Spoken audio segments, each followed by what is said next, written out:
planned makes it actually near impossible to stream a lot of games from servers Asia and NA.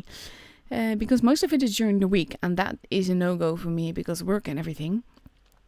So it's mainly just in the weekend. But I am looking forward to streaming some Asia games. I will be following the team E7, as you can see in the logo that is pasted in the preview. And if I take away the preview, you will also see the logo in my OBS wrap. I'm waiting for YouTube to catch up with me. There's a 5-minute delay on this stream so that no one can see the lineup of the other team. And it makes it a little bit difficult to get stuff right now, because with stuff that is delayed, you'll have to wait for the delay every single time before you know if the fix that you did actually works or not. So fingers crossed that we will catch up on YouTube and that the stream will actually start on YouTube and that it just behaves nicely, because I would really like that. It would definitely be helpful. So like I said, I will be following E7, but they only start battling in like 20 minutes versus Lolo. Lolo also a clan that we have seen earlier today in the top echelon, and well, not even top echelon, I think it was spring season professionals. But yeah, anyway, they are a really good clan as well. So it will be interesting to see what happens between these two on Vineyards and Castilla. Best of 3, so it is a little bit tricky, but there's a lot depending on all of this. And basically, whoever wins today gets the most cups, and that puts you in a pretty comfortable position for the rest of the week. For next week, actually, I should say. So pretty much everyone is just gunning for that. So in the meantime, we have Rolling Swamp that will be streaming Feast, probably. They will be up against Noob, also a good clan, also starting in like 20 minutes. And like right now, I want to talk more, but mainly I want to watch the delay go down and then just start the stream, and fingers crossed that it will actually work as intended and that I don't have to do anything else technical to fix stuff, because that would require making a new link and everything, and that is, I wouldn't say tedious, but it kind of is. So I really hope that it will work this time, and in 1 minute we will know that. I will give it then another minute to make sure that it does or doesn't work. And then I will have to fix things again, possibly. But like I said, fingers crossed that it will work as intended and as it should. I have no idea why it's derping. It shouldn't. Everything was working just fine on Thursday. So yeah, just have to be a little bit patient. Half a minute left to go before we know. And I don't really have much to talk about in the meantime, because I can't really focus on all that much. I can show you, this is my garage on the Asia server. I don't play on the Asia server due to ping issues. And for the same reason, I only have 3 tier 1 tanks. I do have a lot of tournament battles on this account, because for some reason, Wargaming actually counts the battles that I have spectated tournaments in. So we have a stream that is not live. YouTube. Ooh, we have a preview. It looks like it is working, guys. Fingers crossed. Oh, that would be... Even though there's some drop frames in at the start, I really don't mind that. As long as it works for the rest, I'll be all too happy. But it is going with the preview, and that means that the start streaming button should light up soon, and that means that I will actually be able to start streaming, fingers crossed. Please work and give me some peace of mind so that I can focus on the actual gameplay and not all the technical issues around it. Hello, YouTube? It says that it's bad and that it can't maintain smooth streaming. I know that, but I need you to, like, start, because you did it on Thursday and there was no problem then.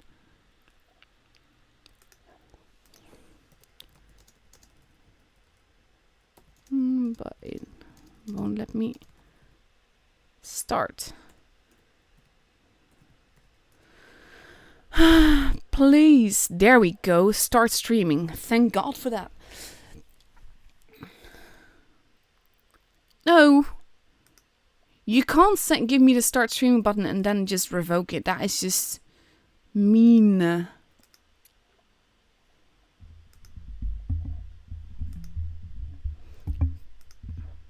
Yes. Start streaming. Please, please, please go live. Thank goodness. We are live. In 5 minutes, you'll hear me panic at YouTube. But at least it is working. It will be a little bit dodgy. I'm hoping that it will start working properly. It looks like it has some trouble sending. My internet should be fine though, so it shouldn't be that.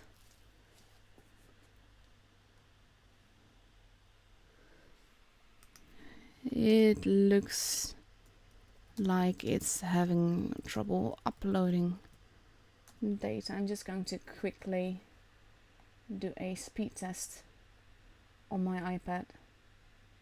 See if it works.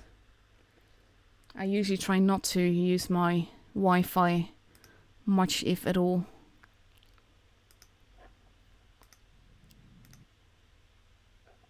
Yeah, it's not working.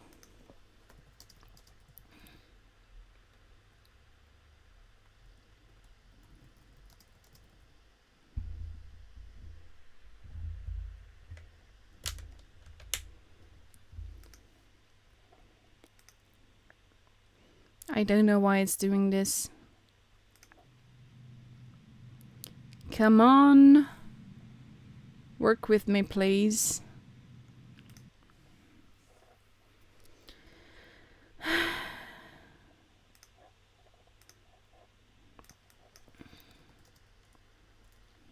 just behave nicely.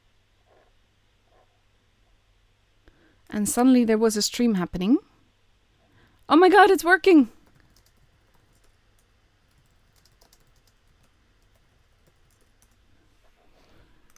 Oh my god, I'm sorry for the panic. I'm sorry for the weird talk probably that you're gonna hear for a little bit. For some reason, my internet was derping a lot, and I have no idea why. It seems steady now. OBS seems to be starting to work with me.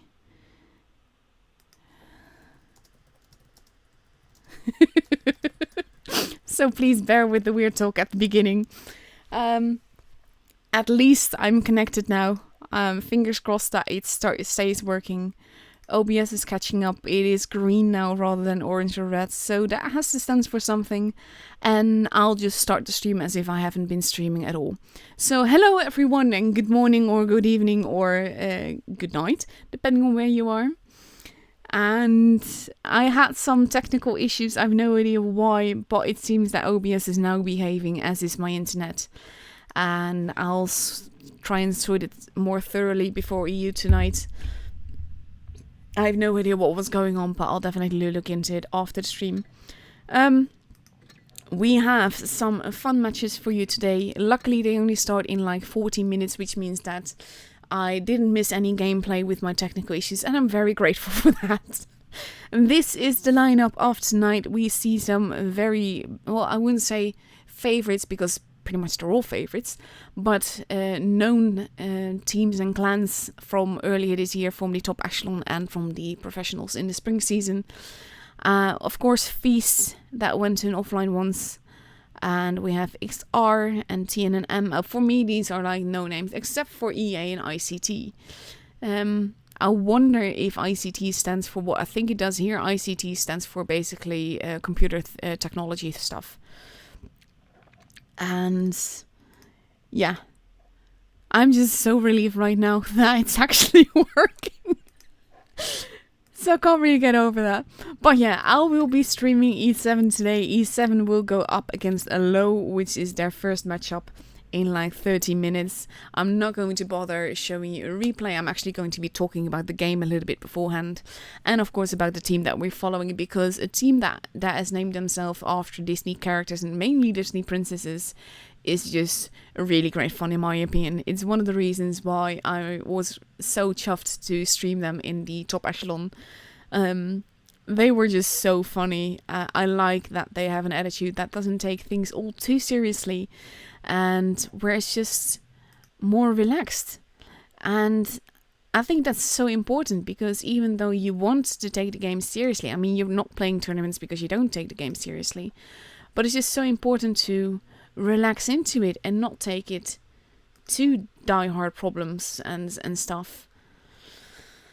So yeah, that's mainly the reason that I wanted to stream them again, and the fact that they have some quite nice gameplay. What I've realized with the whole Asia server is that one of the things there is sort of like, and this is not meant to sound mean, they're sort of a little behind on things. When you compare them to how other servers play, it's like you're looking into the past a little bit.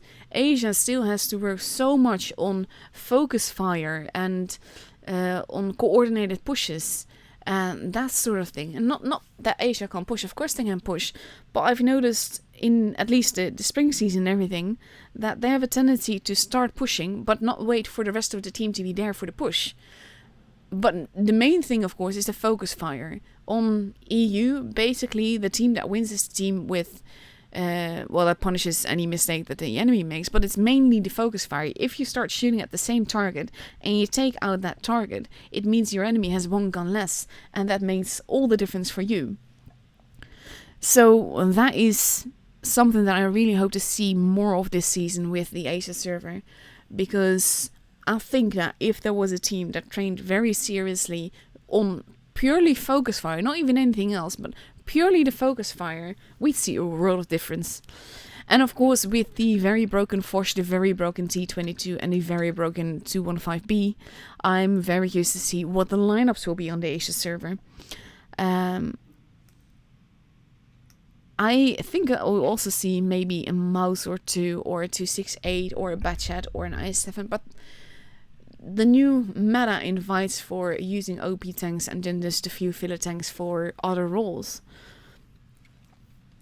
So, like I said, the stream is still holding steady. My drop frame rate percentage is going down. There's no more drop frames, so that's actually perfect. Really grateful for that. And in about 10 minutes we will have a match, which means that the room will be up in 5 minutes. So I'm going to take you over what we have in store next, because we have this Ascent Tournament, then there's 2 more on Monday, 1 on Thursday and 1 on Saturday. The Thursday and Saturday one are ticketed, and after next week we will know who is actually through to this tournament, the Twist Professionals tournament, and that is actually going to be very, I wouldn't say deadly, but it's going to be very intense, because look at the dates that you're playing. In 9 days you will be playing 7 days. The only days that you don't have to play is the 23rd and the 27th. So that's a Monday and a Friday. But you're playing Saturday, Sunday, Tuesday, Wednesday, Thursday, Saturday, Sunday again. So that's going to be quite brutal to play. Also to stream, to be fair, but mainly to play. So I'm really wondering how that will go. It will be 1 round of round robin, and it will be a best of 7. I like that there's best of 7, mainly because it is more fair. It's much less dependent on luck and RNG that way than in a best of 3. That's mainly why I'm not a big fan of the best of 3 format. But best of 7 is pushing it a little bit as well. At the same time, I don't expect any team to win 4-0. I expect more matches than that in any lineup that we get. But mainly, these are the maps that we will get. And there will be 2 matchups by the looks of it every day. And you have the double elimination final stage for the last 3 days. So it's going to be great. You have the lower bracket and the upper bracket, of course, and all of that. But the thing that I quite like as well is the prize pool. It doesn't really show here properly, but there's money involved. There's lots of free XP and gold and credits involved. And this time the money is per team, but the rewards of credits, gold and free XP are actually per player. And I quite like that. In the meantime, I'm going back to the garage, mainly to make sure that I don't miss a room invite, because I don't want to miss that. After everything we've gone through to make this stream actually work, I want to make sure that I actually do get into the gameplay. But yeah, the 5-minute delay, by the way, is so that there's the first time people enter a training room, they you have 5 minutes to get ready. And the 5-minute delay is mainly to avoid anyone seeing the lineup of the other team, because you don't want that. That would be a very unfair advantage. Mainly, no one ever readies up in the first 2 minutes, like completely. But at the same time, people also expect us to have that 5-minute delay now. So some teams do actually ready up quite fast and then just wait. So yeah, that's mainly just security for the players that are actually playing. It does make it so that anything you say in the chat that I react to can be quite bad, because you'll hear it like 5 minutes later. But as long as everything works, I'm fine with that. We still have about a minute left to go before the room invite will be up. Maybe a little bit more, maybe a little bit less. This, by the way, I almost always have like the premium garage. It's actually nice to see this again. I actually like this garage more than the premium garage. I would love for an option where you can just choose it, really. It is a bit more cluttered, but at the same time it's cleaner. So yeah, I'm looking forward to the games. I'm looking forward to the professionals tournament. I will be streaming as much as I'm capable of, but I can't really take this much time off work to stream every day. So I will be focusing mainly on doing the final stages and streaming those as soon as I manage to arrange it off work, that is. Because I don't have that many vacation days left. Ooh, there's a room. Things are going almost... Oh my god, I'm on the other side. Things are going smoothly that way. This is somehow so weird. Basically, they attach me to a team, which in this case is E7. But then they always put me on the left side. So for now, it just seems like I'm not with E7. And that's like, oh my god, that's my E7. But yeah. So now that we're actually in the room, I am rated up, so I will be going to the match. I'm going to show you the map that we will be going to, and that is Vineyards. Vineyards is actually one of my favorite maps. I absolutely adore it. I loved it more when it had the dusk setting, like you can still see in this preview, than the daylight setting that we have now. It was just so much more fun, in my opinion. And it made it a special map because it wasn't so standard. All the other maps are like just pretty much plain daylight, and I like that this one wasn't.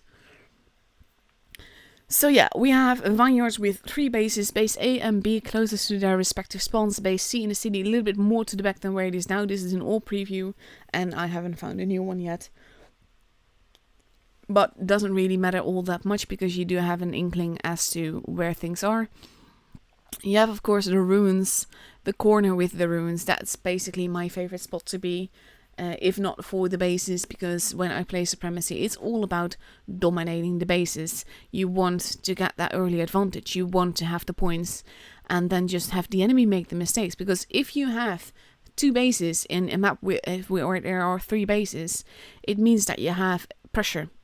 Your points will go up faster than that of the enemy, and with pressure on the enemy team, it will make them make mistakes. And that is something I can't say that I like it, but it's something that I appreciate, because you either have an enemy team that pushes in a way that you can hold and then you win, or you have an enemy team that pushes at exactly the right moment, doing exactly the same thing, and the fault will be on you for having your team either too spread out or too cluttered or anything like that.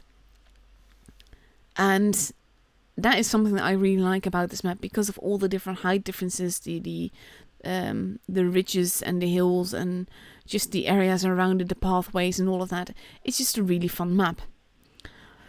So yeah, that is the map that we start on this best of 3, and if we have a tiebreaker, we get to go to one of my least favorite maps, which is Castilla. Castilla also 3 bases, but they're more spread out. It's very hard to dominate 2 bases from one side. B is basically a death trap unless you know where all the enemies are.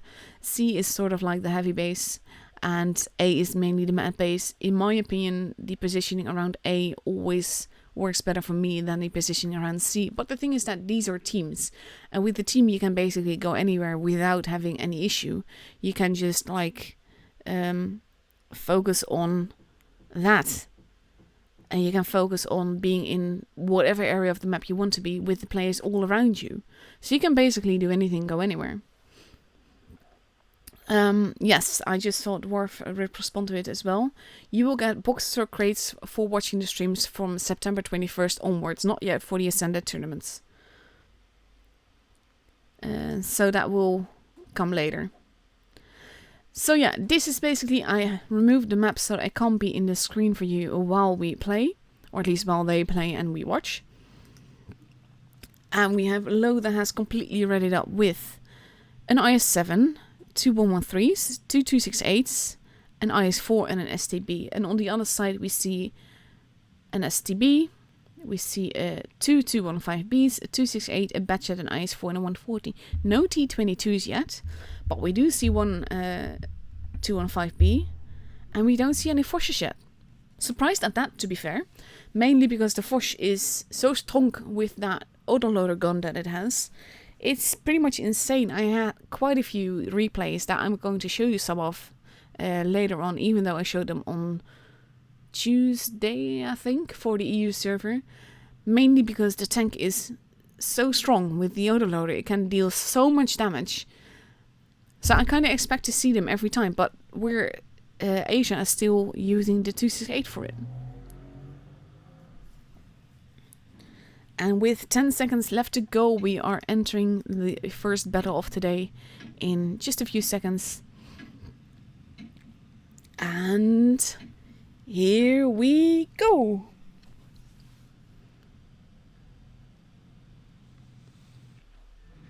I was just gonna say, am I just like missing this? That would be like perfect. Having all technical issues on YouTube, having that finally gone that to work, and then the game derps.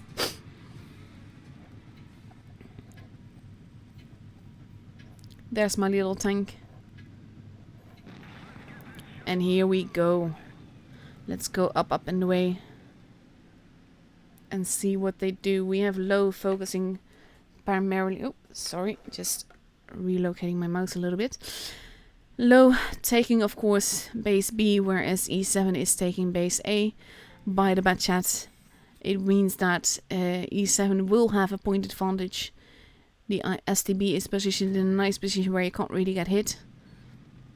Batchet and 140 are pulling back. Lolo taking holding positions. No one is at base C. They could go for quite an aggressive push near A, but they're a bit too spread out for that, so I think that they're mainly just waiting. The STB pulling back, but spotting people, not being spotted. Now he has been spotted, so he has to be careful. Shots being fired, no damage being done just yet. And we now see that E7 is moving a heavy into the city, so they're likely going to grab base C as well. And we have an IS-7 that is quite forwards here.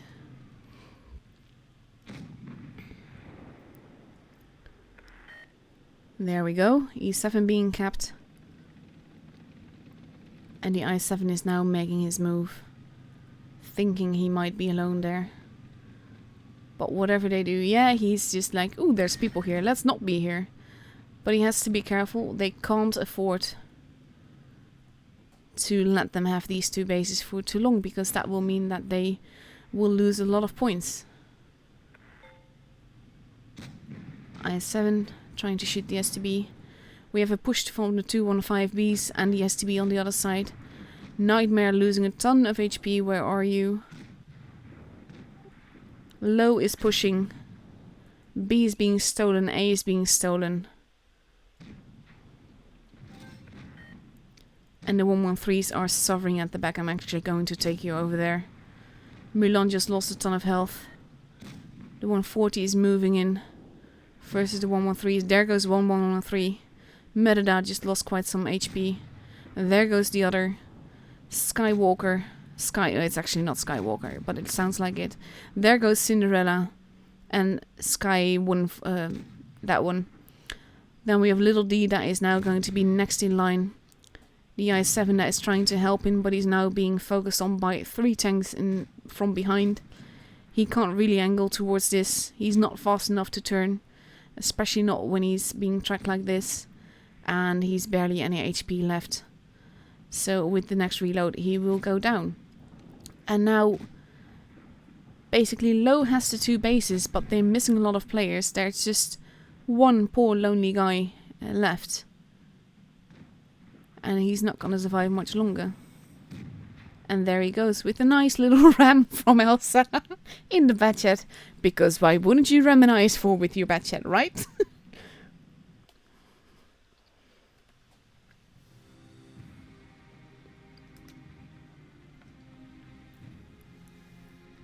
But that's a lovely game. This is what I mean, that you saw that basically E7 grabbed the advantage. And then even though they were pushing B, they were holding at A. They were letting Lo push into them. And that is basically what it is all about. It makes such a big difference.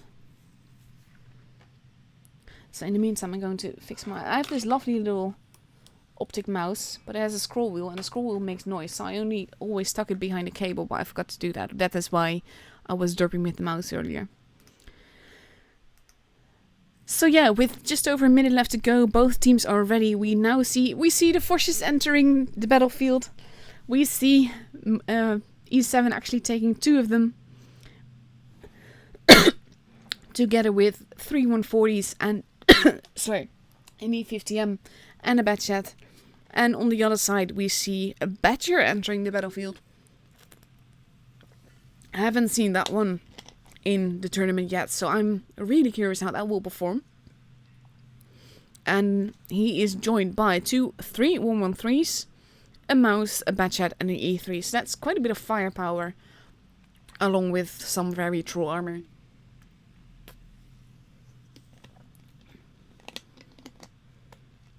So that's gonna be... This is sort of like new meta. But I'm really curious to see what the Badger does.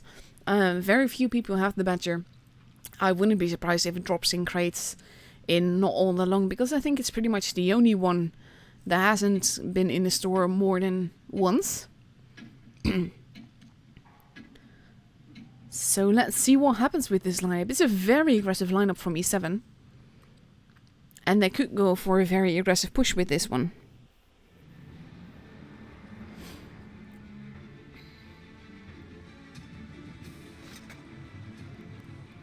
Actually, I have no idea how to pronounce this. You have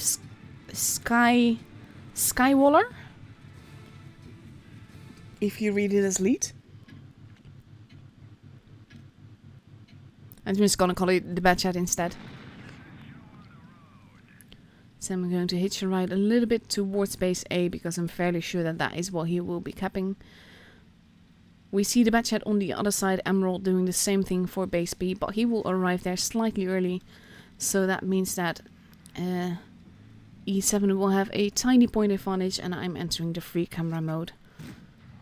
E50 taking a little hit there, being spotted, but the rest hasn't been.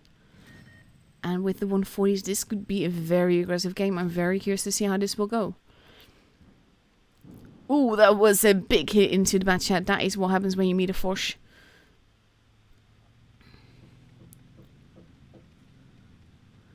And I wonder... Yeah, the Foch is now... I think he's reloading the clip, which would be a very good call.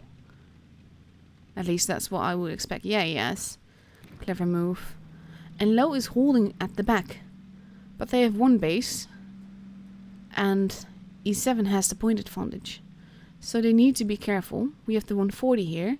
If he drives into base A and hugs the building like that, he can just steal it from them. Because there's not really anyone to challenge him there. He's not been spotted. And I wonder if he's going to take it.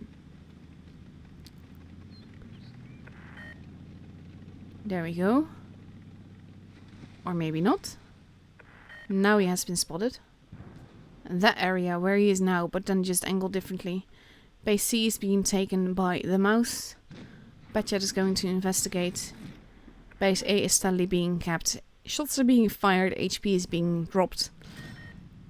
And now e7 has the point advantage again, whereas base c is being decapped by a cheeky bachat. And we see the bachat from low moving into the city. Blind shots being taken into a place where there are no tanks. The e50 cheesy bugger moving into the city as well. Low sort of like pushed in the corner, the bachat at the front. And it looks like it will have a push. But the funny thing is that e7 is pulling out of that area altogether. And they could just grab c instead. We have Cinderella moving in for that. A being stolen. He's actually not going into the base. The thing is that they're already at 760 points. They don't really have time to cap the bases unless they decide to try and steal B as well. But we are at 780 points. We have Cinderella moving at the back now. So I'm actually going to show you that because he's going to... I thought he was going to, but now they're moving in together. E50 arriving. The 140's arriving. They're going to make short work of this mouse by getting around him. Big hit, and there he goes. And now the 113 is next. We see that Low is pushing in base B at the same time. But with this focus fire and this massacre, there goes the 113. And now they just need to get the bases back. The Foch is being hit. I'm not sure why he's not making a stand and trying to shoot them instead. With his team getting behind him. Cheesy bugger taking some huge damage loss. Ooh, that was a big hit in the E3. But now they need to get a base. They can cap base C. Bachat needs to be careful. Cheesy bugger needs to be careful. Big hit into the 113 there. Bounces. We have the 140s battling for base A. Not sure if that is a good move because you are sacrificing your tanks right now. They need to play this a bit more. I would play this a bit more carefully. But there he goes. We are 940 points again. And the Badger is there. The Badger is going to get a big hit. But it should be okay because now he's angling. And now we are at 980 points. And now we are at 1k points. And that is the end of the game. E7 has it. And Low is out. I keep saying Low.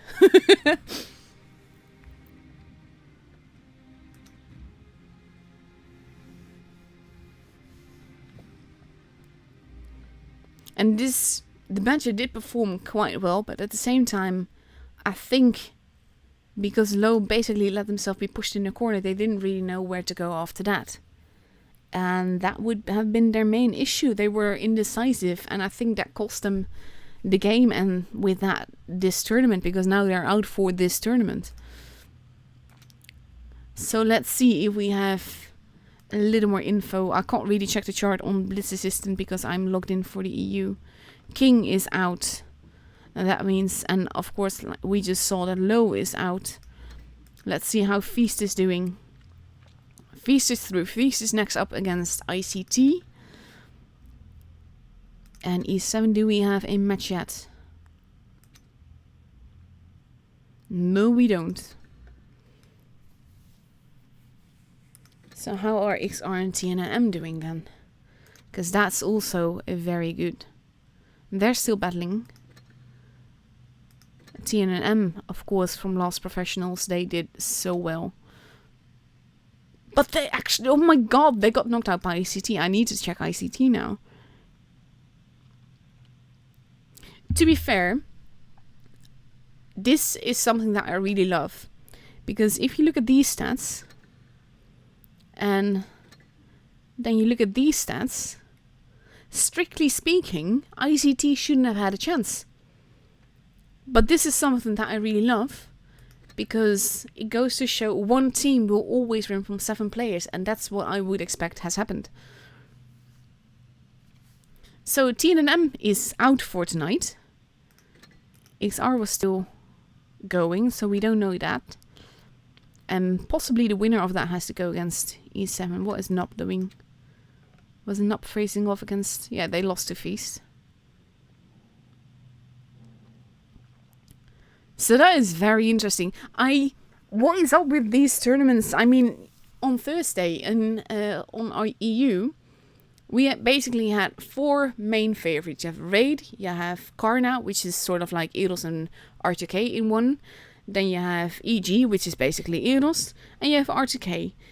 Those are, for me, the main favorites. They're sort of like... they consist of a lot of players that have been playing a lot of tournaments and professionals tournaments like this before. You had one round where a lot of people didn't have matches yet. They had one round where R2K got knocked out and Ray got knocked out at once. And then the round after that, EG got knocked out. And the round after that, Karna got knocked out. None of them reached the half-finals, I think. It was weird. It was cool, but it was weird. Actually, Karna might have reached the half-final. I don't remember. My memory is absolute crap for that. I'm really sorry for that. So yeah, we have about 15 minutes. By the way, I do get some notifications on this account. I don't check them while I'm streaming because I don't know what people are sending me and I don't want to embarrass anyone. So let's see, we were waiting for XR. That is still happening. So actually I'm going to show you a replay. If the game would like allow. And I think I'll show you a replay of an Asian player. Because like this is what I showed these 2 replays earlier this week on an EU stream. And it's weird. This is exactly why I think the Force will be very, very present in the whole Twister season this time.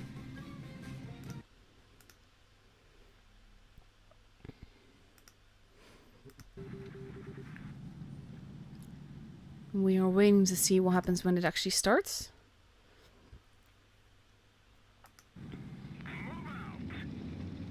And here we go. This is I'm not sure what he's doing now. There's a few moments where he's just standing still in the bed. I'm like, what are you doing?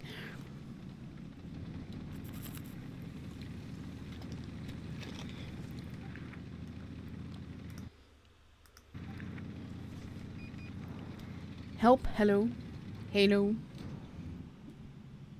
This is a position that a lot of people take in the beginning to camp. But you can't really get anything done yet unless they like accidentally happen to drive in the right direction. So I'm actually quite happy that Kiki doesn't really stay there, but that he's actually moving on ahead. Because especially with the Force as it is now, you don't need to play all that careful. And the next replay that I will show you shows that even more. There you go, nice little shot. And now the Batchet is running away. And this is evil. This is like, when you look at it like this, with 2 shots, the Force can basically do 2k damage in relative short time. I really want the Force because of this autoloader. Hello, Waffle.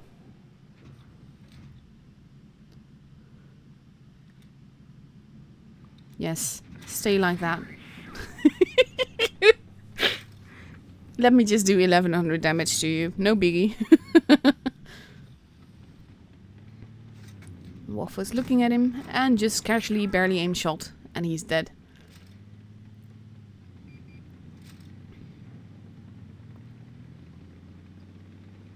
But they are 1 tank behind. And they don't have any base. Not sure what he's doing now either. Steadily just standing still. But here he moves again.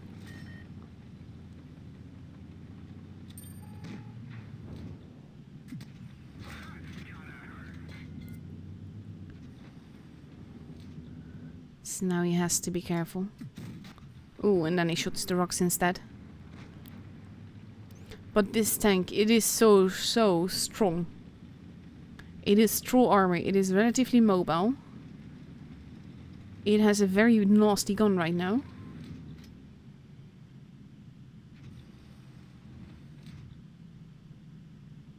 Very clever defensive and heavy, going behind the buildings, but then he kind of gets punished for it. This is something I can't advise you. If you don't need to zoom out. Now they're getting in each other's way. That's also no good.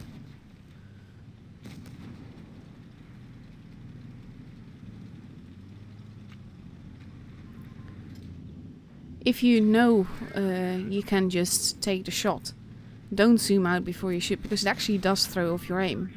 And that's just not something that you want. That was a nice little high roll. And we are at 5.1k damage.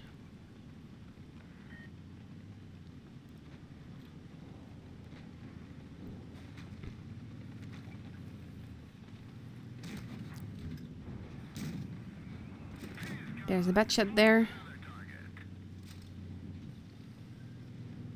And he's still reloading. But this is something that I found quite funny. You can use corpses to hide behind. They can also work against you. And in this case, he has another tank that is like right behind him. With a clip. That just murdered him. And now there's only a 268 left. The thing is that when you say that, you don't know whether that's sarcasm or not. So I would also always be very careful when saying things like that, because it can be construed so wrongly. I don't think GG is ever a compliment though. Even though I don't think Kiki meant it in any other way.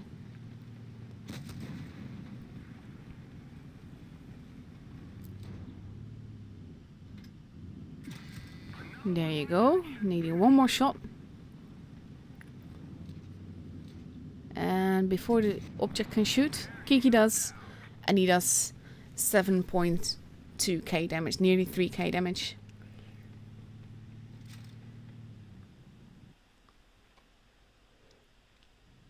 Ah! Someone just said in the chat that win rate is not important. And up to a level, I agree with you. But if you have a teammate and you know that he has played... let's see what... I think I can show the other replay as well. And here we go. If you have a teammate that has a 50% win rate, I would expect less from him than I would expect from a 60% win rate. So win rate does say something. It mainly shows that you can carry the game more, depending a bit on tier, of course. But yeah. So win rate, it's not very important, but it is important. And if you have 7 around 65 to 70% players, I would expect them to perform better than 55 to 60%. But this goes to show that one team will win from 7 players. And that's what I think happened. There's also a bit of luck involved, of course, and you have the fact that it's supremacy, so you can dominate the battle in different ways. T62A is not happy with the Foch.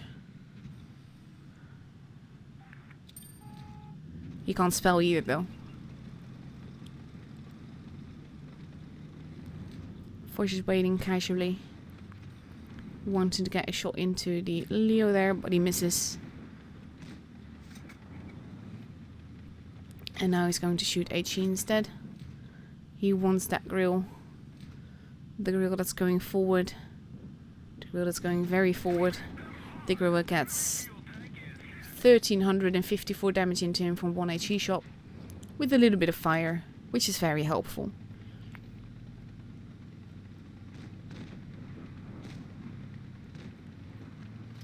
And now he has 2 shots. And this... Look at this, very juicy. That is over 1k damage already. And he bounces. And then with the rest of his clip, he just finishes the guy off. He used 1 clip to finish a tank. That is evil. That is very, very evil.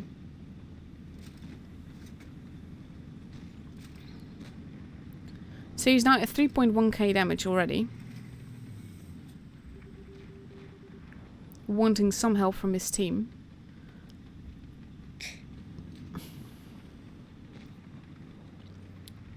D54E1 is coming up. Nice little bounce there. Nice little bounce there.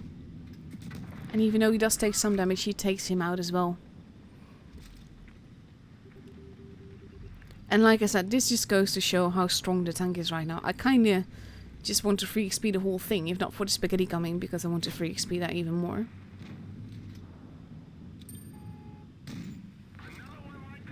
Big shot into the M103.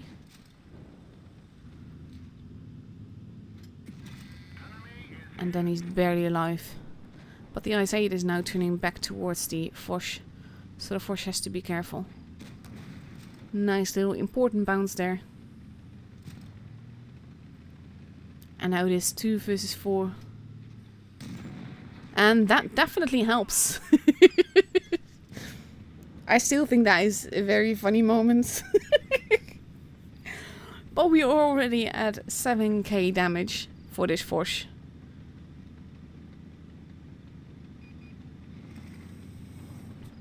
And it's just, it's evil. Like this tank is evil and I love it. And that is the end of the M103.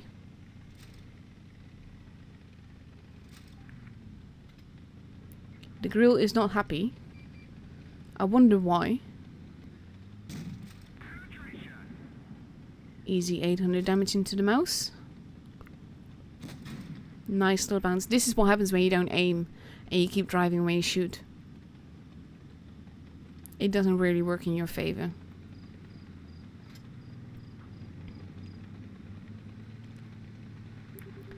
So whereas the T54E1 is capping the base, we are having a little cat and mouse game between the Foch and the mouse.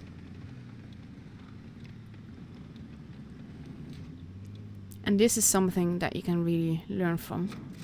He bounces, then he got one shot in, and then he starts reloading the clip. That might not make sense to some people, but the thing is that now, if he reloads, he can clip the mouse. And he was relatively safe, so he didn't need to take a risk doing that. So here you go, next shot into the mouse. We are at 9.2k damage. The mouse bounces. And that is the end of it. And we are at 9.6k damage in this tank. And that goes to show this tank is evil. And it might not be completely OP. It's definitely too strong right now. Look at this. 2001 base XP. That is nuts. That is just complete nuts.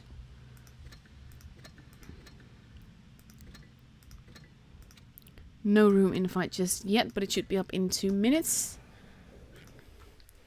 Yes, it did. Okay. In the meantime, I'm wondering how Brian is doing with his stream. I'm not sure what team he was attached to in the end. Because with the live streams, it looked like he was streaming EA rather than Feast, which is what he's supposed to stream. So let's see. This is the lineup that we have left. ICT and Feast in E7 and XR.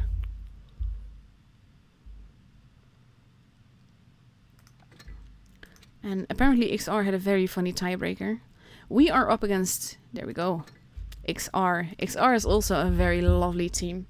And I'm again on the other side rather than with the team I'm actually streaming. But fingers crossed this will be fun. That was a little bit of drum roll for me. We are going to Rockfield. Let me just grab that map for you. It's actually the map that we were just on with the Force replay. It looks like this. Base C was where we saw the cat and mouse game between the Force and the mouse. You have base B that is more in the middle, quite open to lines of fire from pretty much all sides. But if you do manage to cap it, it will be very hard for people to steal it from you. And we have base A, which is my preferred base to start with, mainly because you can use the bunker as cover, both to spot, to get some damage in, and to cap the base. I dislike going to C when it's supremacy, mainly because you have to either move around or just go over the hill in order to get shots into B. And that is, well, it's tricky, really, because it can get you shot so badly if you go over, but if you go around, it can take you way too long. So that is the map that we go for first. I'm actually not sure what the map is that we might get later on. I'm not going to even look at it. We will cross that bridge when we get there.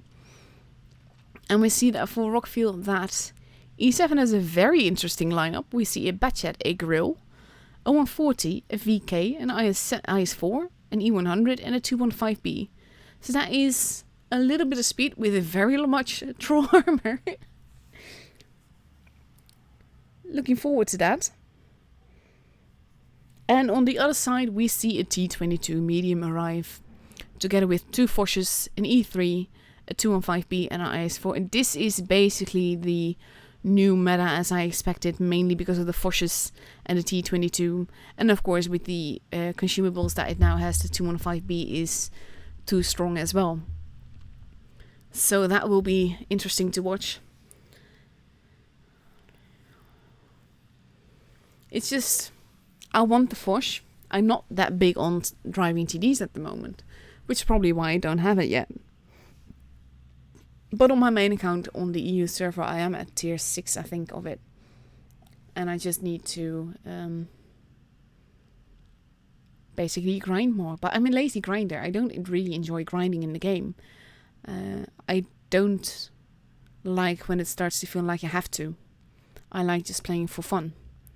And for fun doesn't mean winning for me, mind you, but more like not having to get that much damage or that much XP or all of that. I just want to have fun with the game. And as long as I'm doing okay, I'm fine with it. It's when I get frustrated when I make very big mistakes. Ooh, and we see that the lineup on the other side has now changed. Look at this. We have a 121B, an M60, T22 median, Chieftain MK6, T95 E6, the Batch and the AMX30B. I am quite sure that that might not be what they're gonna take into battle, but that is all the premium tanks in tier 10. Well, not premium, also collectibles, but you know what I mean. I love that they do it. I kind of hope that they don't stick with it. But that would definitely be a very interesting lineup, for sure. And then the enemy can say, pay to win, and all of that, insults like that.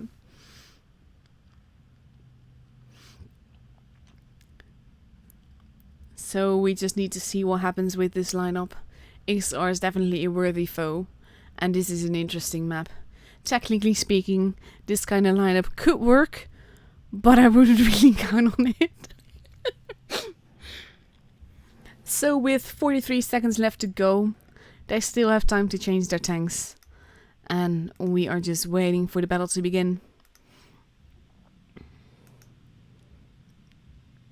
To be fair, I would like to see more T95 E6s, even though it's not competitive enough in the current meta. But it is a tank that I really love.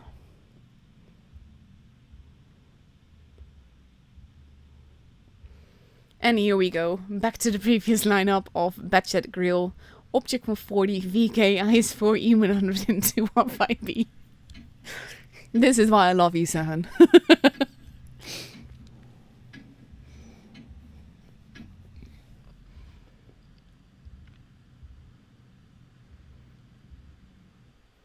And here we go. Let's see what happens. They're gonna be worried about those forces for sure.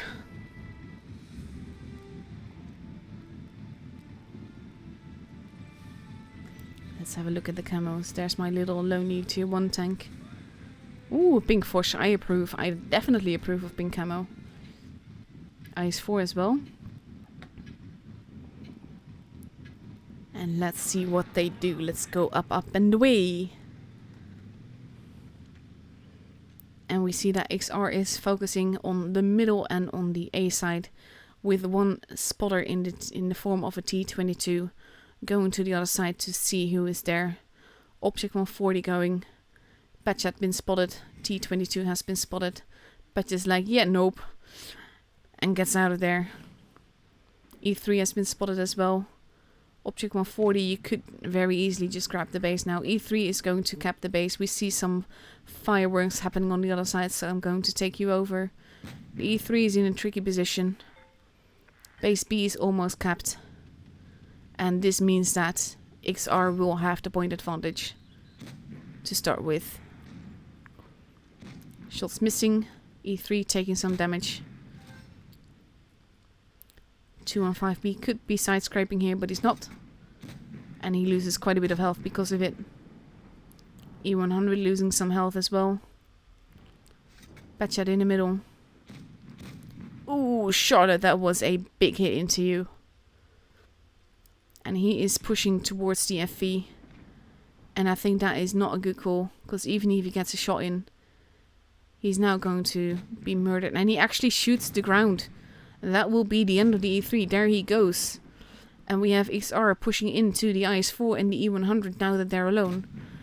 But they will pay for it quite dearly with HP. Even if they take out these tanks. It will hurt them a lot to do that. Ooh, or it won't, because that shot actually bounced. And we have the VK arriving now. There goes the E100. But it's costing them quite a bit. Else I wanted to get... Ooh, big shot from the other side into Newt there. Newt almost dead. He's not gonna survive this. 215B has a problem staying alive. Not sure why the Foch was shot there, but Newt is out of the way. And Merida is out of the way as well. Both teams have lost 2 tanks. The T-22 is almost gone. The Batchat is arriving. And he's going after the 215B here. There he goes. Now he just has to be careful to stay alive. And not bump into people. There go both Foshes at the same time. That was like a dual kill. But there goes Milan as well. And now it's just one lone IS-4 versus 2 E7 players. And the IS-4 is just being eaten alive. I think he's going for a ram kill. Does he get it? Nope. Does he get it? Nope. But there we go. He is effectively rammed to death. Poor guy. That was mean, bullies.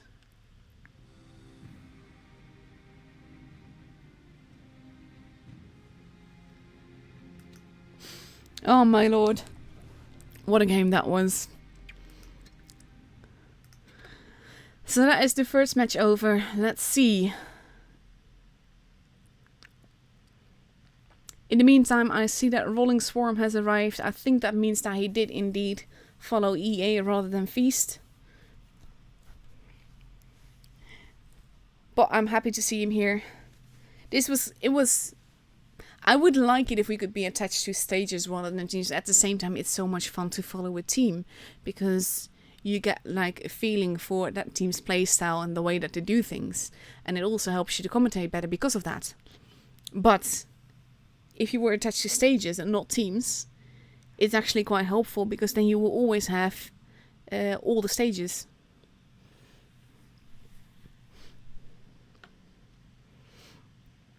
So yeah, with less than a minute left to go, E7 has completely readied up with a Batchat Agril, a T-22 medium, a 1A3 and 2 IS-4s and a 50B. That is an interesting lineup, but I do think it's a real one. And on the other side, we see that Masayasu has not quite decided, but we see an E3, a Foch, a 215B, 2 IS-4s and a T-22 medium. And I wonder what will happen now, because I think what killed XR the last time was that E3 pushing through base B and then just going for the FV, as if there weren't any other tanks there that could help the FV. Merida, of course, didn't angle that T215B all that well. He could have, like, side-scraped a lot better there. But wow.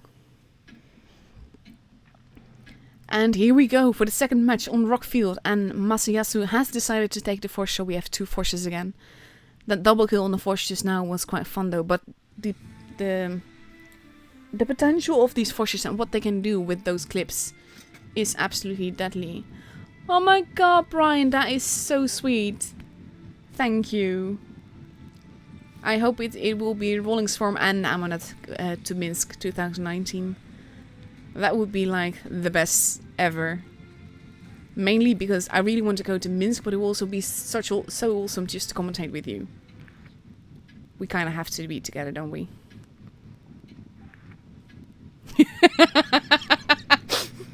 They were having a conversation earlier about Olaf being Elsa's slave. This is what goes ahead of the Olaf doesn't have any. Exactly that. So, okay, let's enter the free camera. Let's see what they do. We have a lone 215B together with 2 other heavies pushing towards base A. Base C being kept already. But he will be meeting 2 forces there. I don't think he's gonna like that. He's in a pretty safe position though, so he has to be very careful not to get spotted. He has kept the base. The forces are there. And Charlotte is losing some HP in base B. Force just fired. No, it's actually not the force that fired. But I heard a big gun going off. And now it will be XR that has 2 bases again. And this will be very tricky because you don't want to go into the lines of fire of those forces. At the same time, you want to take them out quickly. And here they come. E7 focusing primarily on the force. The force missing. Charlotte taking a big hit into the middle. And the force almost gone. There he goes. He does lose some HP for it.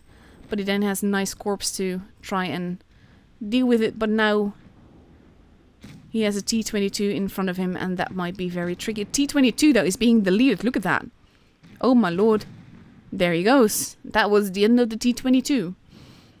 And now XR is 2 guns down. Elsa's not going to survive. Ooh, Elsa shouldn't survive this one. But they are pushing together. Oh my god, you don't want to show your rear to... Look at that. Take out the force. He didn't need... Nah, that bounced though. But he won't survive much longer. Elsa has been taken out. Ariel is barely alive. But there goes the force. And now we see Rosario that is in a lot of trouble. But still alive. Ping spites happening apparently. There goes Rosario and Cinderella as well. We have a lone IS-4 here. And the same guy as last time survived until the very end. But I don't think they're gonna ram him to death this time. They're shooting him, and that is the end of that. And E7 goes through to the next stage.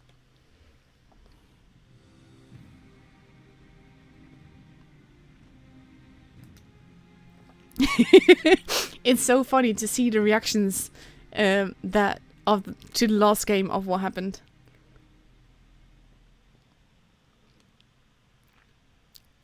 They just seen the ram kill. But yeah, this is what I love and hate about the new meta. The whole thing that it's like... I can't say that it's necessarily pay to win, because you just saw the T22 has also a chance not to perform.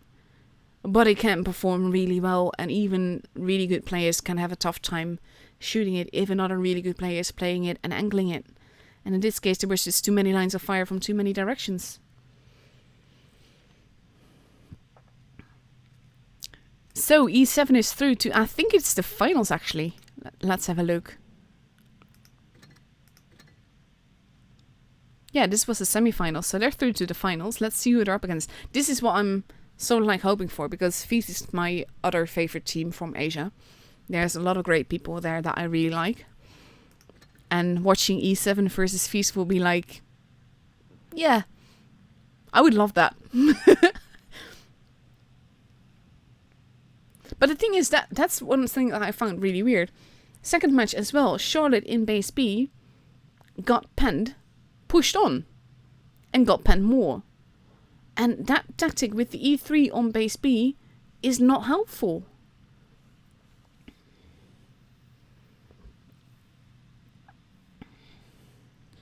So yeah, that's just, it's kind of sad in a way. Because you hope that after it happens the first time, that you don't let it happen the second time.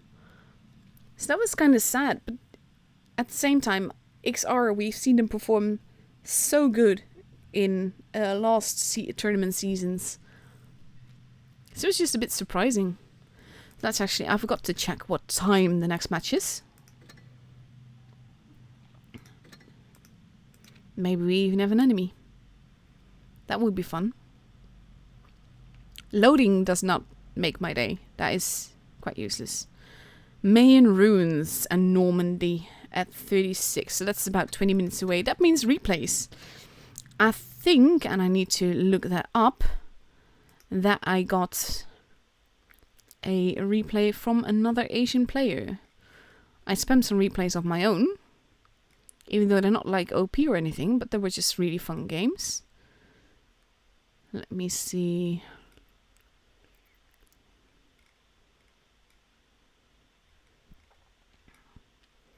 I got a lot of replays. I'm going to give you a replay that had me laughing. Mainly because of this one moment. This one.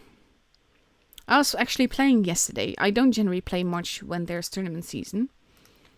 But I was playing yesterday and I was having a nice little battle in the Chieftain MK6.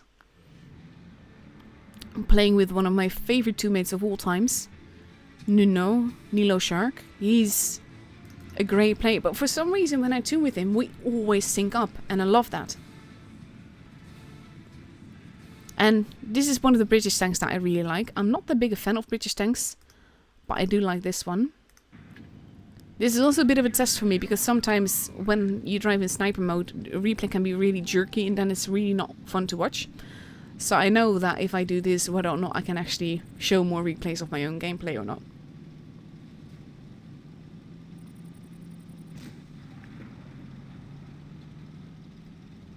So we decide to go to A because I feel it's the strongest side, and with the tanks that we have, if we go together we can murder their fast tanks. And that can generally be a really good thing.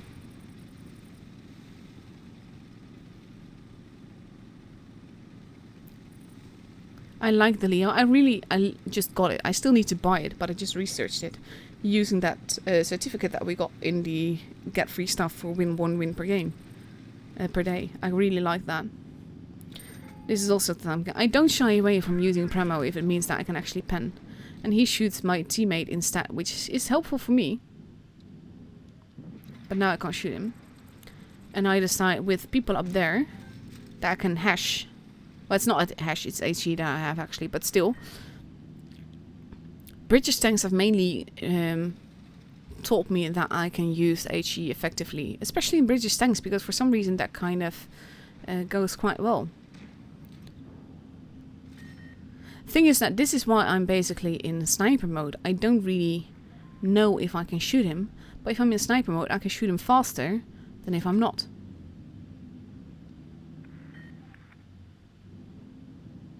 Now I don't want to run. There he goes. And I do get a hit back, but that's okay. He has a friend who's also shooting me. But I can still shoot him, man. And then I decide, with Leo steadily heading back, that I want to HE him as well. And this is the moments where I really laughed at the game. And it still makes me laugh. That is just like how to get rid of a Leo. You just dump another Leo on it. And in this case, I could use the corpse effectively to hide behind. But in this case, I'm actually hoping that my teammate does it, because he has less health than I do. And I have a little bit more armor. And he still bounces on me. And that's the end of that. And he has actually been using the corpse as cover. So that was actually lovely teamwork.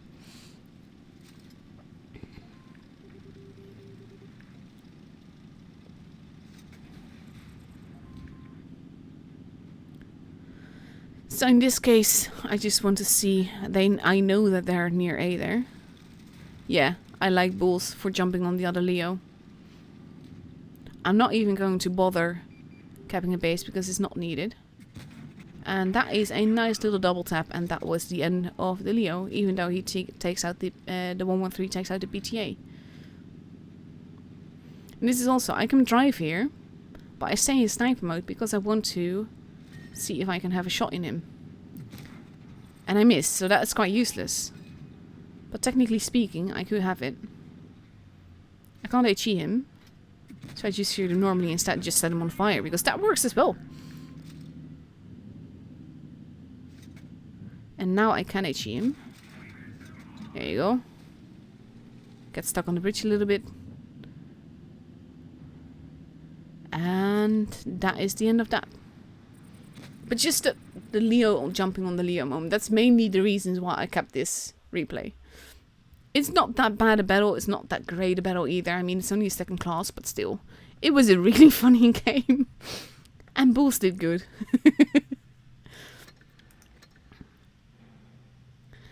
So we still have a little bit of time left.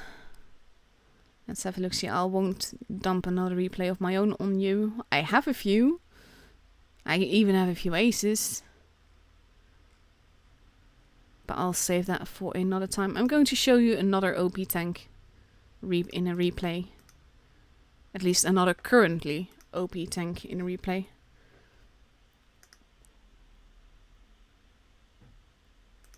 And here we go. This one!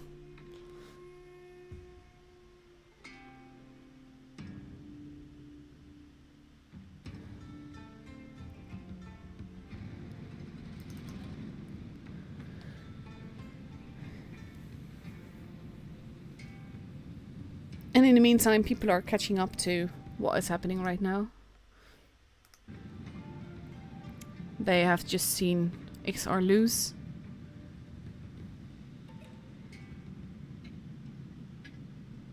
I like this camo, that looks really fancy. I need to know what it's called, actually, I think. I like the blue camo too, that the Waffle is carrying. It does look pretty, this. And it doesn't have a legendary camo just yet. I have a feeling that there will be a few tanks that get a legendary camo after this Twister. And one of them will be the 215B. Because it will be quite popular right now. And Marcel, which is Killer's name, is actually driving the same thing that I would at this stage. That was the end of the bet chat. It was nice knowing him. He had no idea what he was doing. Nice little bounce there, but he didn't really take the time to shoot, which explains that. Again, if you take that tiny bit more, the tiny seconds more to actually make the shot, there you go. The bat chat that went completely YOLO is now cussing at the team. Because that makes sense.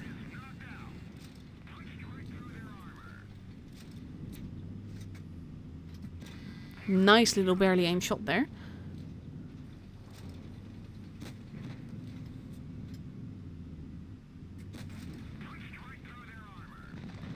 He has to be careful there, he's steadily losing his teammates.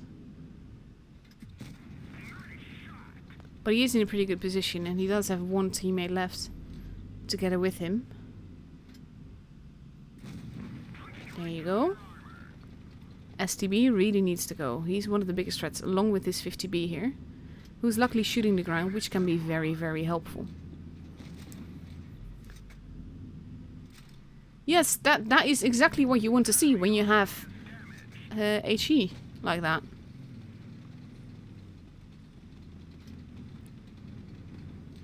Because why would you not show your flank to the enemy, right?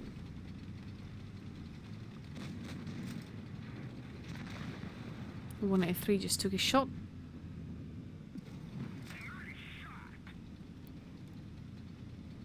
Conway arriving. Conway taking out the FV. Now Marcel has to be a little bit careful. He's in a bit of a tricky position now. And that is a very important. Now he's going after the FE despite the risk that it might mean. Because he kind of has to. There you go. But now he's alone. Luckily that is a one shot. And this is something I really like. He switches to APCR to make sure that he gets that kill shot. Because at this stage, that would have cost him the game if he hadn't killed him. Nice little bounce.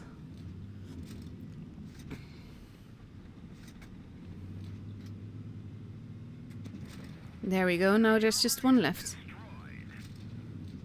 But that one has a very big gun and can be very, very painful.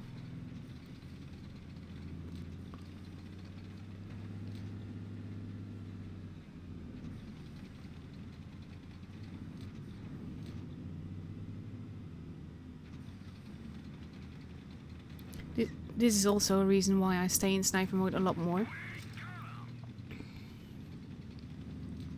This is a very tricky thing for the FE to do. Ooh, that missed though. And he still hasn't shot. Now he has. And he bounced. So now Marcel can just move in.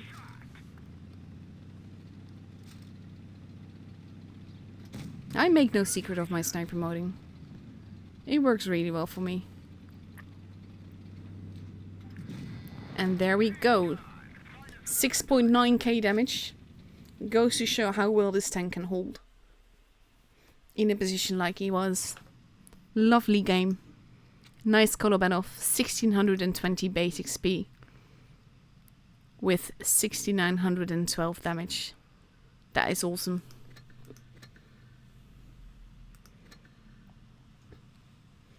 Regarding sniper mode, I'm actually, let me just quickly check. I thought it was 32 that they start fighting. Against ICT? Okay. The Dark Horse at 36. Okay, so that's actually 10 minutes. I'm not going to risk showing another replay. I'm just going to go into the sniper mode thing.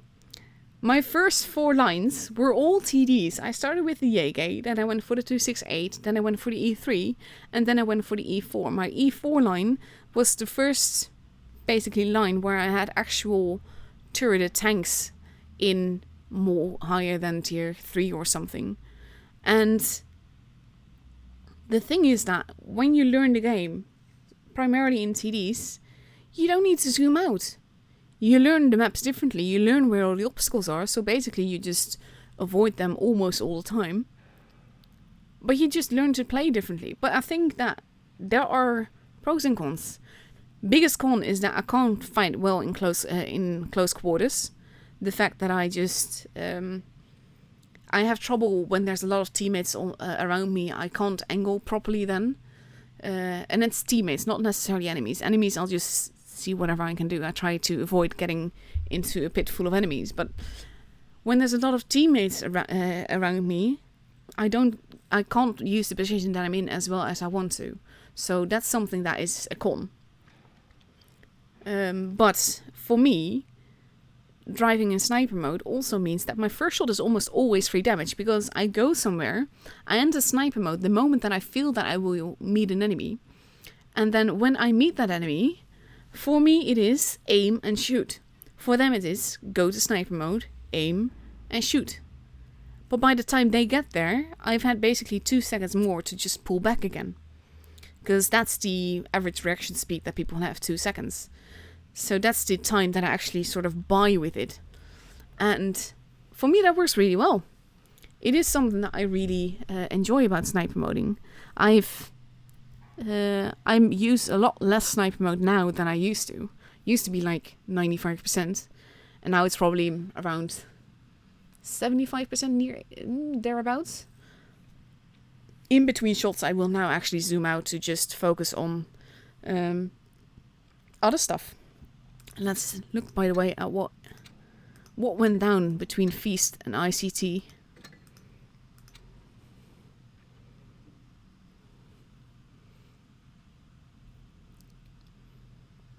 Let's wait for it to load. There we go. It was even the 2-0. What the hell? They knocked out TNM and they knocked out Feast tonight. I hope E7 is on their guards. But yeah, that's basically why I drive in sniper mode so much. But it works for me. I still feel more comfortable in sniper mode than out of it. Because whenever I use sniper mode, I know exactly what I can shoot. A lot of people don't take the time to sniper mode properly before they take a shot. Or they already exit sniper mode and start moving, which throws off your aim. So basically when I have a hit ratio in the tank that is lower than like 85%, it is bad for me. Because I almost always hit what I shoot. Whether or not I pen, but I almost always hit what I shoot. But yeah, that's the main reasoning behind sniper mode. It's definitely not for everyone. I'm not trying to advise you to do it. I would advise people to look into it a little bit more and to use it a little bit more, because it makes you that much more accurate. Not as much as I do, mind you, but just, yeah, a little bit. Come on, give me a room invite. Should be up there, should be coming soon. I find mostly that I drive into things with sniper mode when I just am really tired and I have a hard time focusing. It's also mainly the reason that I at some point stop playing, because I start to realize that I'm making noob little mistakes with the angling or the or just the bumping into things, because it's not like me to bump into things, not by accident in any case. So yeah, it's definitely not for everyone, but it can be very useful, even if you shouldn't do it as much as I do. And Emerald is going to drive the Panzer 38H. I think that's the one that is nicknamed the Micro Mouse. It will definitely work for sure. So we are going to Mayan Ruins. Mayan Ruins is a funny little map that I quite enjoy. This is what it looks like. You have base A in the lower right corner, base B in the middle, and base C on top of a hill on the other side. And in randoms, what I prefer to do very much depends on what I'm driving or what my teammate is driving. If I have something heavy, I tend to go to base A, because there's a lot of nice little holding positions around there. Or if I drive anything fast, I will go to base C, because it's easier to dominate the rest of the map from that base onwards. But it also kind of depends on where you expect to meet your enemy. Because if you are there and you meet the whole enemy team, but there's only 2 teammates, then basically you read the whole map wrong and the team wrong. And you're doing it all wrong. Base B, however, is very tricky because it's very open in very open lines of fire. But there are ways that you can cap it very cheekily by using the pillars that are there to avoid getting hit. And if you then wiggle a little bit, the chances that the enemy will hit the pillar, even with HE rather than you, is quite high. And if you manage to get that base, it will be very hard for the enemy to steal it. However, if you do get that base, you're usually trapped around the area. So yeah, I'm very curious what will happen here. I'll take away the map so that it's not there. ICT is quite lonely right now. Only one guy present.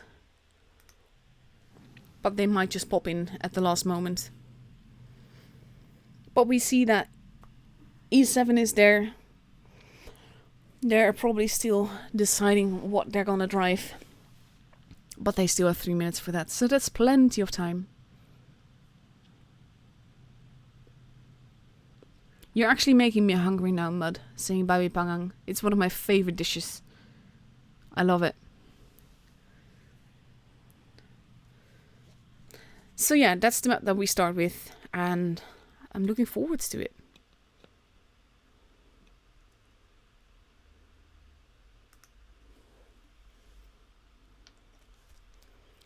So we just have to wait a little bit longer. Not sure why ICT is not here yet. Emerald now opting to go for the toaster instead, because that is very, very competitive in tier 10. Oh, we are steadily upgrading the tiers. We're going to the VK now. And there we go. Players arriving on the other side.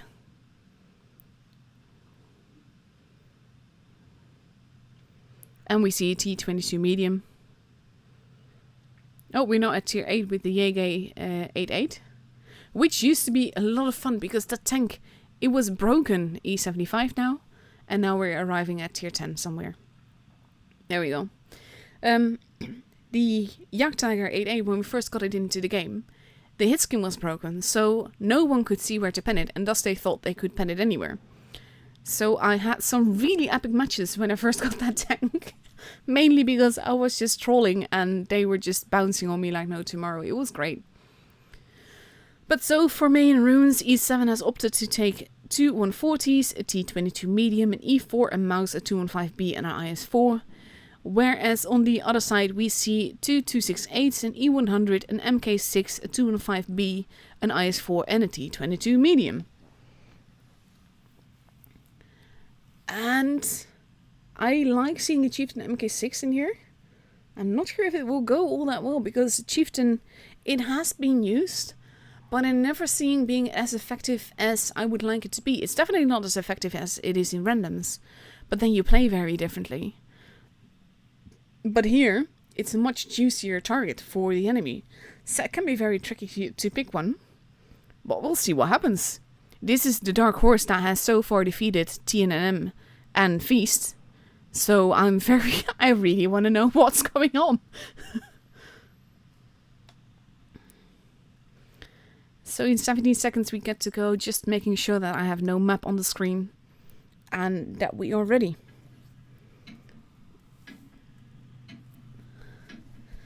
And I'm really curious about ICT now. They kind of have, I have high expectations now, so I hope they live up to it.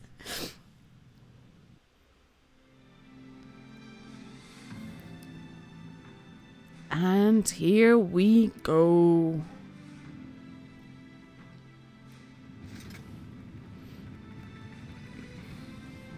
Little kitty camo on the E100 there. I love the golden camo that the IS-4 has. It looks like polished gold. Or bronze, how you want to do that. And here we go. Let's see what happens. We have the 140s and the object 140, and the one object 140. Aw, that's so nice. And the T22 heading towards the middle, towards base C. And they're going to meet a lone T22 there. Potentially. We see the IS-4 and the Chieftain at the back, the Chieftain more in the middle. E100 has been spotted. Chieftain has been spotted.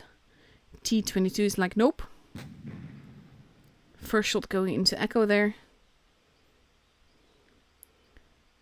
And we have the 215B arriving at base C as well. Chieftain losing some HP now. Olaf has to be careful, because the T22, nice little bounce there. T22 is no longer alone. Big little shot into the T22 there. 215B has also been spotted at the back. We see the E4 and the mouse into the middle. Base C is now being kept. And Cinderella just lost a lot of health. I'm going to take you over. Olaf is in a very precarious position right now, especially with the T22 heading around and leaving him. He's going to be massacred. Base B now being kept, but they're not succeeding. Olaf being slaughtered. This was very sloppy gameplay from E7 so far. No idea what they were doing. E100 is now being steadily slaughtered, but so is the T22 medium. He has to be careful. He's going to meet. Ooh, be careful there. There goes the E100. And we have a 268 here. There goes Echo. Ooh, and that was a big hit into the T22. T22 now in trouble. Cinderella being eaten alive. The 268 now almost gone. One of them at least. T22 now turning back. You should have just gone on. And E7 is losing vehicles left and right. We now have the mouse and the 215B left. But this is quite definitely ICT's game. Chieftain MK6 heading around the 215B. Merida now gone. And now it's just one lonely mouse versus 4. And he's not going to be able to survive that. Not with this amount of firepower around him. And he bounces as well, which does not help. And that will be the end of the mouse. And there goes the turret. It literally falls off.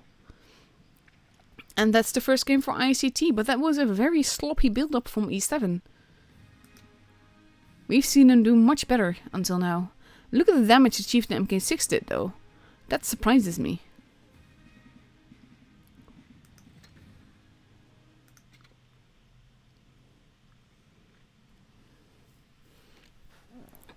So that makes the second match all the more important, because now the pressure is on e7 if they want to win today's tournament. They need to win the next 2 matches, because it is best of 3, and ICT just needs to win 1 more. And they are going with a 268, an E100, a T22 medium, 2 of them even, the Chieftain MK6, IS7 and the IS4, versus, we miss 1 player, but they still have a minute to get him back.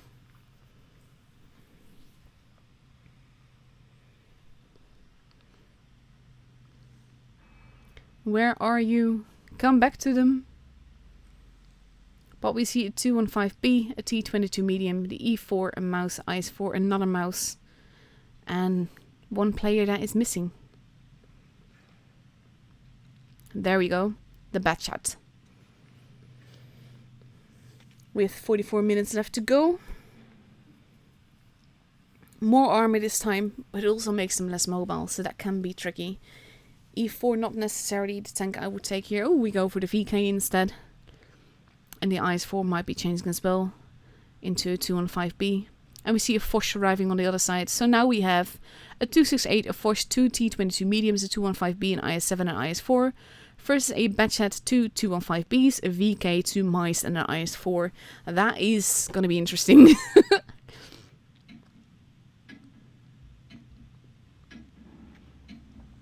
But E7 needs to get their act together, because the way that they set up, mostly the way that they reacted to the Chieftain and the T22 medium on the C side, they didn't really react to it. They just like stood there, and that left their lonely object 140 to get into massive trouble when the T22 left them.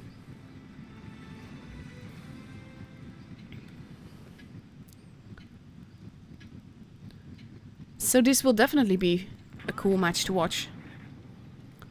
And let's go up and away.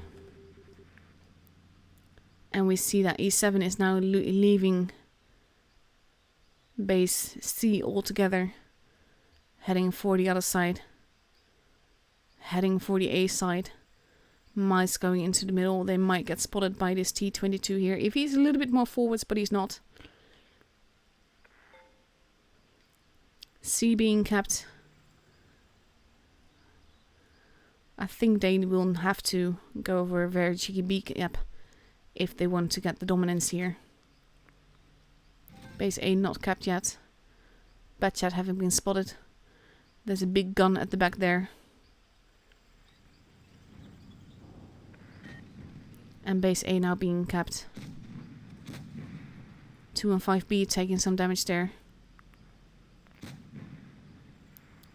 Nice little shot into the 215B. But they have to play this carefully. They are pushing though. And that can work against them. Or in their favor. Look at the damage that Olaf just took though. That was a very costly push. Olaf is not going to survive this. And they're not committing. That is their main issue here. They're not committing to the push. They're allowing the T22 heavies to arrive behind them. They're losing a ton of health. Trying to take out 3 tanks and they're not taking them out. This 2 and 5B is almost gone. There goes Olaf. There goes Tuom. Batchat is almost slaughtered. This will definitely be ICT's game. I can already call that mainly because of the fact that they didn't commit to the push. And now the VK is holding a tank in place. And one of the T22s is almost gone, but Ariel goes first. Both teams have lost 2 tanks. But HP wise, ICT is doing much better. There goes Emerald. And the T22 isn't even as stuck as he should be. And with Merida in the place that he is, he can still get shot by the T22. And now he's free. The Force is still alive. The 268 is facing off against the 215B. It is ICT's game. It's just a matter of how long this will take. The VK now getting... There goes the 268 finally, but there goes Merida as well. It is 3 versus 4. But Cheesy Burger is not looking good. And there goes the VK. The Batchat has 10 HP left. The VK only 66. And there he goes. And now we have the little Batchat that could. That is in a lot of trouble. that has to get out of there, but won't make it out of there in time. He does get that, though. But now he's up against an IS-7 and an IS-4 from the other side. He's not going to be able to do this. There he goes. His turret even flew off. And the game, and thus the tournament, is for ICT.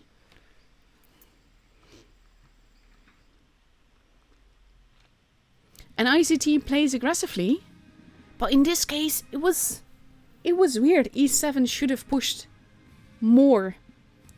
But they held back, and then they just stood back and let themselves get basically pincered from all sides. Not just one side, all sides. And it was a very sloppy push. And that is what cost them the game. And ICT just capitalizing on that, like instantly.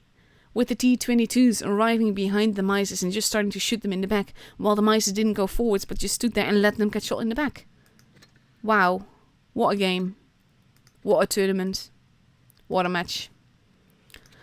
So now the tournament is over. And ICT took it home. So they get the cups for this. And that kind of like makes a very interesting tournament stand. I'm actually going to have a quick look to see if I can find that.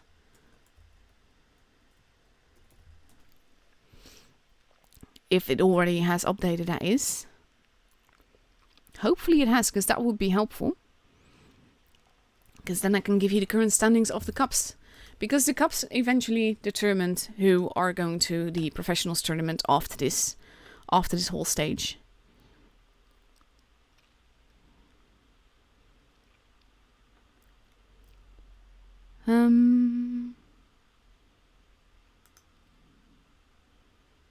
Just waiting for... I'm trying to find the news, but it's not really being helpful right now. The cups thing isn't that easy to find. I would like it if you can have more... more news, more easy to find news, I should say.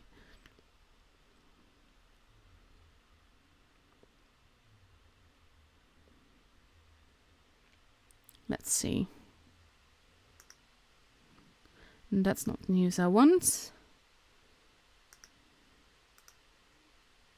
Twister season, I think. I'm not even sure what news article I need to find actually. But I know there is one that has links to all the cup sites. Found it. Thank goodness for that. Means I don't have to let you wait too long.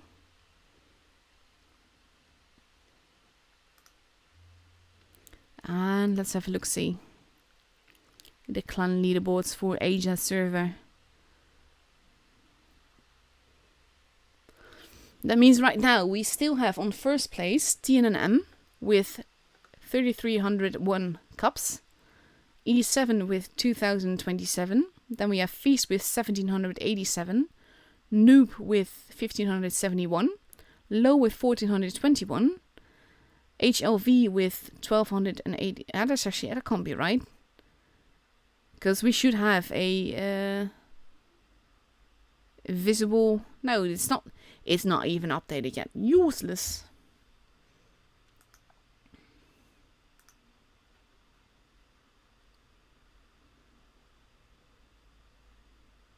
No, it's not updated yet with today.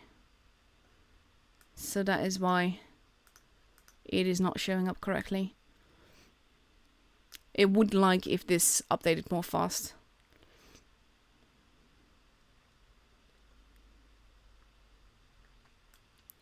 But yeah, that was definitely interesting gameplay today. And I'm hoping that we keep seeing gameplay like this. And I'm hoping that the cups thing updates very quickly, but it will be posted on Discord, I'm certain of that. But this was definitely interesting. It makes quite a big impact because TNM tonight was knocked out so early they won't get that many cups now. Whereas E7 will definitely. And E-Feast will earn more as well. But what a night. Yeah, exactly. It's like someone just said in the chat. What a night from ICT.